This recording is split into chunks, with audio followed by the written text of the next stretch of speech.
Sulit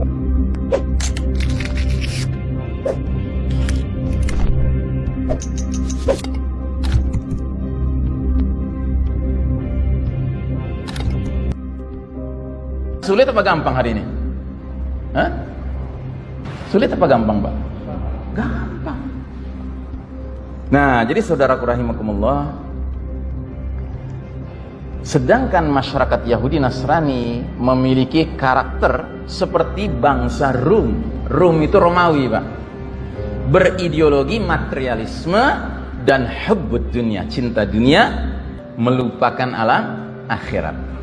Ini bisa kita temukan penjelasannya di surat Ar-Rum ayat 7, surat bangsa Romawi ayat ke-7. Allah gambarkan tentang kaum Rum ini, bagaimana ciri mereka? Mereka bangsa Rum hanya mengetahui, mengerti, memahami perkara-perkara yang zahir, yang material dari kehidupan dunia ini saja. Sementara tentang akhirat mereka lalai. They don't understand at all, nothing about the hereafter, about akhirat. Nggak ngerti mereka. Coba aja kalau Anda ditakdirkan naik pesawat atau naik kereta api, di samping Anda orang Barat, Eropa, Amerika, dan Anda tahu dia bukan Muslim. Jadi kalau nggak Yahudi, Nasrani, walaupun sekarang juga rame sih yang agnostik ya, yang ateis ya kan. Tapi at least biasanya mereka punya inilah identitas resminya, entah Kristen kah, entah Kristen beneran apa kagak gitu, Yahudi beneran apa kagak gitu ya. Anda ngobrol sama dia, Anda ngomongin soal dunia Pak, oh dia menguasai sekali. Bidang apapun Anda bicarakan dia menguasai. Tapi coba pelan-pelan Anda rubah topik. Mulai Anda bicara soal kematian, Anda bicara tentang alam kubur, Anda bicara tentang hari berbangkit, ya hisab, mizan, ya kan, nyebrangin sirat gitu kan. Wow, dia tiba-tiba diem Pak. Bahkan dia tiba-tiba nyari buku kalau perlu. Ya, Anda ngomong terus, dia baca buku. Udah nggak peduli dia, nggak mau dengerin lagi. Kenapa? Because they think that is nonsense, ya kan. Dianggap itu sebagai perkara yang apa iya kan gitu ya, nonsense gitu ya.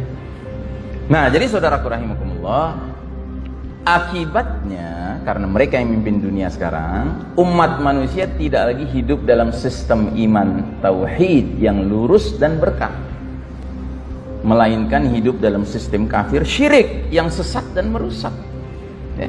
Jadi ketika kita memimpin dunia 1342 tahun Pak, umat Islam berjaya ya, kita ini memperkenalkan sistem iman tauhid kepada seluruh umat manusia. Makanya mereka merasakan kenyamanan, keamanan dinaungi oleh sistem iman tauhid ini, sekalipun mereka tidak ikut beriman, sekalipun mereka tidak ikut bertauhid. Tapi efek dari sistem iman tauhid itu keberkahan, kebaikan, kemakmuran, kesejahteraan. Coba bayangkan di zaman Umar bin Abdul Aziz ya, rahimahullah, seorang khalifah yang memimpin cuma 2,5 tahun. Beliau ketika menerima tampuk kekhalifahan itu, masyarakat sedang kacau, diwarnai oleh banyak tindak korupsi dan lain sebagainya. Nah, dalam 2,5 tahun dia berhasil membenahi ya, kejujuran masyarakat sedemikian rupa sampai di tahun kedua kepemimpinannya itu para ulama sampai berkonsultasi kepada khalifah. Wahai Khalifah Umar bin Abdul Aziz, ya, di wilayah kami zakat sudah kami bagikan kepada semua mustahik yang 8, tapi masih berlebih. Apakah dibolehkan kami bagikan kepada kaum kafir? Gitu ya kan? Itu nggak pernah kejadian Pak sebelum-sebelumnya. Masya Allah ya, sedemikian berkahnya sampai semua sudah dapat haknya tuh 8 asnaf itu ya, yang Ibnu Sabil lah, yang gharimin lah, orang berutang lah, yang ya semualah 8 kelompok itu masih bersisa, dan itu bukan di satu wilayah, di banyak wilayah ya, kepemimpinan beliau karena sistem iman tauhid yang diberlakukan. Nah, begitu kita masuk ke babak keempat, yang mimpin kaum kafir Yahudi Nasrani, kira-kira mereka mewariskan terus nggak sistem iman tauhid? Mewariskan terus tidak? Ya tidaklah. Mereka beriman kagak ya, bertauhid juga kagak. Pasti yang mereka perkenalkan sistem apa? Sistem kafir syirik, pasti itu. Nah, jadi saudaraku rahimakumullah, sehingga nggak perlu sampai ribuan tahun, belum ada 100 tahun Pak, kekacauan yang kita rasakan sekarang sudah dahsyat sekali. Itu yang harus kita pahami Pak. Kenapa sih kacau dunia hari ini? Kenapa sih Nabi mengatakan kaqita'il lailil muslim, seperti malam yang gelap gulita? Karena sumber cahaya yang semestinya menyinari dunia ini tidak diperkenankan digunakan sebagai sumber cahaya. Apa itu? Al-Quranul Karim. Kan kalau umat Islam mimpin dunia ini, Quran jadi sumber cahayanya kan, sumber petunjuknya kan. Tapi kalau bukan muslim yang mimpin, kafir yang mimpin, ya Quran disingkirkan, ditaruh di laci aja. Nggak boleh berfungsi sebagai sumber petunjuk, sumber cahaya, sumber bimbingan. Dicarilah yang lain-lainnya, yang berarti bersumber dari syaitan. Makanya kacau dunia. Nggak perlu sampai ribuan tahun, Pak. Belum ada 100 tahun sudah kacau balau dunia sekarang ini. Ini harus kita pahami, Pak. Nah, jadi saudaraku rahimakumullah, selanjutnya kaum kafir Yahudi Nasrani merancang, membangun, dan mengokohkan tegaknya sistem kafir syirik yang mereka namakan Novus Ordo Seclorum. Ini bahasa Latin, Pak. Dari mana kata-kata ini kita ambil? Dari kertas ini, Pak. Kertas apa nih, Pak? Wah, kalau duit cepet ya. Ya, ini uang $1 Amerika Serikat, Pak.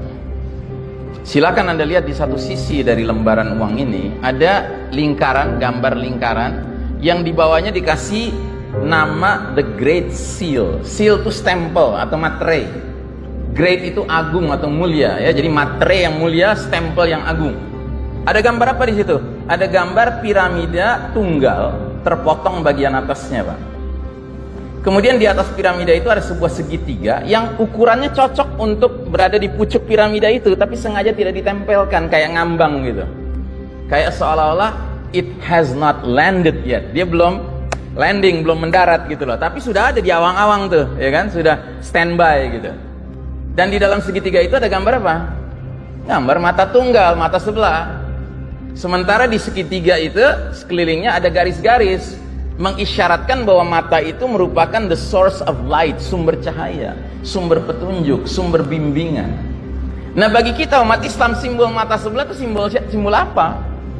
Dajjal, ya. Nabi bersabda, innahu a'warul aini wa inna rabbakum laisa bi'awar. Sesungguhnya Dajjal itu bermata sebelah, sedangkan Allah Rabb kalian tidak bermata sebelah.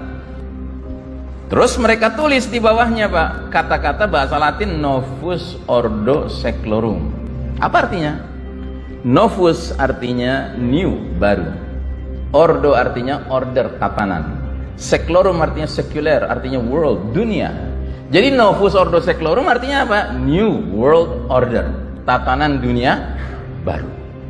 Jadi mereka yang memimpin dunia sekarang ini sudah memperkenalkan lewat gambar ini mega proyek mereka.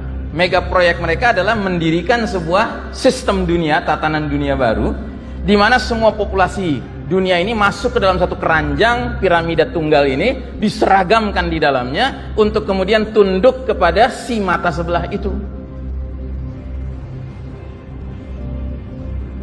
Nah, di atasnya ditulis lagi bahasa Latin lagi, Pak, Annuit Quiptis. Apa artinya? He has favored our undertakings. Dia, si mata sebelah itu, telah merestui, meridhoi segenap usaha-usaha kami. Usaha apa, Pak? Usaha mewujudkan sebuah tatanan dunia baru yang seluruh aspek kehidupannya, ipol, exosbud, mil, penkum, dan seterusnya, berlandaskan nilai-nilai kekufuran Dajjal. Mau itu bidang ideologi kah, politik kah, ekonomi kah, ya, budaya kah, militer kah, pertahanan keamanan kah, medis kah, ya, farmasi kah, ya, semua bidang itu fondasinya adalah nilai-nilai kekufuran Dajjal. Sehingga kita bisa mengatakan bahwa tatanan dunia baru ini tidak lain adalah sistem Dajjal. Ya, istilah sistem Dajjal ini kita pinjam, Pak, dari seorang muslim berkebangsaan Inggris namanya Ahmad Thompson. Dia menulis buku dengan judul Dajjal the Antichrist. Gambar depannya The Great Seal tadi, Pak, dari uang $1 itu. Sudah diterjemahkan ke bahasa Indonesia dengan judul Sistem Dajjal. Nah, Ahmad Thompson dengan sangat bagus sekali dalam buku ini menguraikan tatanan dunia baru sekarang ini, ya Pak, dari berbagai aspek kehidupannya, yang intinya ujung akhirnya adalah semua aspek kehidupan kita sekarang sedang diacak-acak untuk berfondasikan nilai-nilai kekufuran Dajjal. Jadi dengan kata lain, tatanan dunia baru ini adalah sejatinya dipersiapkan untuk menggelar karpet merah penyambutan hadirnya the Messiah, Al-Masih, sang juru selamat mereka, yaitu Dajjal. Dan kita umat Islam didorong untuk turut serta mendukung sistem Dajjal ini, yang berarti kita diajak untuk turut menyambut hadirnya fitnah paling dahsyat sepanjang sejarah Bani Adam. Dajjal ini fitnah paling dahsyat, kata Nabi, a'zamul fitnah. Dajjalnya belum keluar, Pak, tapi sistemnya sudah berkarakter Dajjal.